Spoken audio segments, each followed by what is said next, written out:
Hello guys, আসসালামু আলাইকুম। আজ আবারও চলে আসলাম একটা নতুন ভিডিও নিয়ে। আজ আমি রান্না করব গরুর মাংস। এর জন্য মাংসগুলো আমি কেটে ধুয়ে নিয়েছি। এরপর আমি সবগুলা মশলা নিয়ে নিয়েছি। সব ধরনের মশলা আমি শিলপাটায় বেটে নিয়েছি হাতের মাধ্যমে। দেখতে পাচ্ছেন মাংসগুলা। এরপর আমি মাংসগুলার ভেতরে পেঁয়াজ কুচিও অ্যাড করব। অবশ্যই এটা কাঁচা পেঁয়াজ। এরপর আমি মশলাগুলাও সব অ্যাড করে দিব, যেমন মরিচ বাটা, রসুন বাটা, পেঁয়াজ বাটা, আদা বাটা, জিরা বাটা, মশলা বাটা, হলুদ গুঁড়ি, লবণ, লং, এলাচি সব কিছু আমি একসাথে অ্যাড করে দিব। আর এভাবে হাতের সাহায্যে সুন্দরভাবে মাখিয়ে নিব।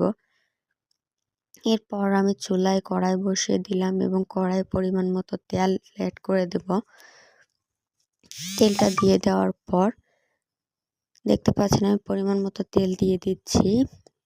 তেলটা গরম হওয়া পর্যন্ত অপেক্ষা করব। তেলটা গরম হয়ে এলে এর ভেতরে আমি মাংসগুলা দিয়ে দিব। দেখতে পাচ্ছেন আমি মাংসগুলা দিয়ে দিলাম। এরপর মাংসগুলা সুন্দরভাবে তেলের ভেতরে কিছুক্ষণ নাড়িয়ে চাড়িয়ে কষিয়ে নিব। দেখতে পাচ্ছেন এভাবে নাড়াতে থাকতে হবে এবং সুন্দরভাবে কষিয়ে নিতে হবে। এভাবে কষাতে থাকতে হবে এবং কষানোর পর এটা থেকে কিছুক্ষণ পর পানি বের হবে।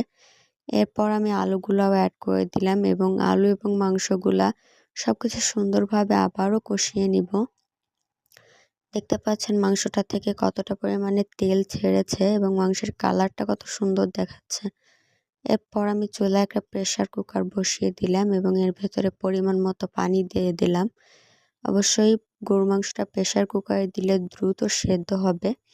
এর জন্য আমি প্রেসার কুকারটা দিয়ে দিলাম। পানিটা কিছুক্ষণ গরম করে নেওয়ার পর পানিটা যখন ফুটে উঠেছে তখন আমি মাংসগুলো এর ভেতরে দিয়ে দিলাম। দেখতে পাচ্ছেন। এরপর আমি প্রেসার কুকারে ঢাকনা লাগিয়ে অনেকক্ষণ জাল করলাম। আমার রান্নাটা হয়ে এলো। এটা হচ্ছে আমার মাংসের ফাইনাল লুক। ধন্যবাদ।